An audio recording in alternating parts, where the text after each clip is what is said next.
The rain drummed steadily against the windows of Aiden's office as she stared at the blurry CCTV image.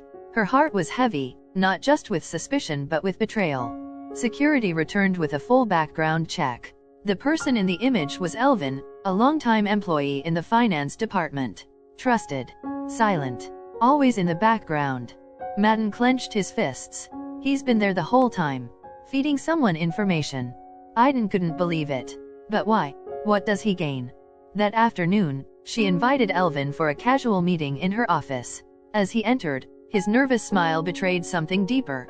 He tried to remain calm, but Aiden's questions were sharp, direct.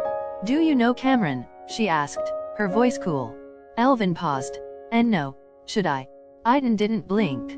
She slid the CCTV photo across the desk. "Then why were you meeting with him last week?" Elvin's hands trembled.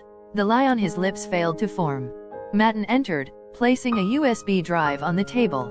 "This contains voice recordings from your lunch breaks, Elvin. You weren't just sharing documents. You were planning Aiden's downfall." Caught, Elvin broke. "They promised to erase my debts. They threatened my family." Aiden looked him in the eyes. "You made your choice." Security entered and escorted Elvin out. But Aiden knew this was just the beginning. Cameron wasn't working alone. That night, another letter arrived at Aiden's home. No envelope. No stamp. Just one line. "You removed a pawn, but the king is still on the board." Aiden stood at her balcony, staring into the darkness that wrapped around Baku's skyline. The real enemy hadn't revealed himself yet. But she was ready. The air in the boardroom was heavy. Aiden stood at the head of the table, confidence radiating from her posture.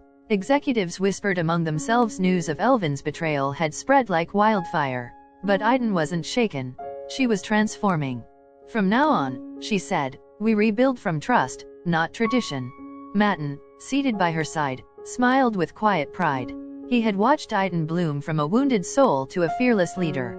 But far from the glass tower, in a dimly lit private villa near the Caspian coast, Cameron was watching her, too. "She's smarter than I thought," he muttered, sipping his tea. A woman entered the room. Her long coat swept across the floor as she walked toward Cameron. It was Layla, the real mind behind the entire conspiracy. Calm, elegant, and merciless. "She's just beginning," Layla said, placing new documents on the table. "But so are we." Cameron opened the folder. Inside were photos of Aiden's meetings, security schedules, and one photo of an old man, Aiden's grandfather's most trusted lawyer, Mr. Rahimov. "We find him," Layla whispered, "and we unlock the will." Back in the city, Aiden received a call from Mr. Rahimov. "I need to see you. Immediately." Her heart skipped. "Why now?" she asked. "Because the truth has waited long enough." Aiden left the building, unaware that a black car was slowly following behind. The chessboard had only just begun to move. Aiden sat in her office, the city lights of Baku casting reflections on the large glass windows behind her. Everything seemed calm on the surface. The company was growing. The media praised her transformation of Sapphire Group, and her relationship with Matin had never been stronger. But her instincts told her something wasn't right. The name Mr. Rahimov kept coming up in the decrypted documents from Cameron's encrypted folder. A ghost in the shadows. No photo. No birth records. Just a code name, the Silent Architect. That night, Aiden met with Tyrell, her grandfather's most trusted former advisor. He laid an old brown envelope on the table. "Your grandfather didn't trust many people. But he always feared one man, Rauf Rahimov." Aiden opened the envelope. Inside were photos from decades ago. Rauf Rahimov had been a silent partner in the family's empire until he was ousted for embezzlement. He disappeared, but now he was back, manipulating Layla, Cameron, and even Lara from the shadows. "He never forgot what he lost," Tyrell whispered. "And he wants it all back through you." Aiden felt a chill down her spine. "Through me?" "Yes," Tyrell said gravely. "You're his key. If he can discredit you or control you, he controls everything your grandfather built." Just then, her phone buzzed. A message from an unknown number. "You've done well, Aiden. But the real game is just beginning."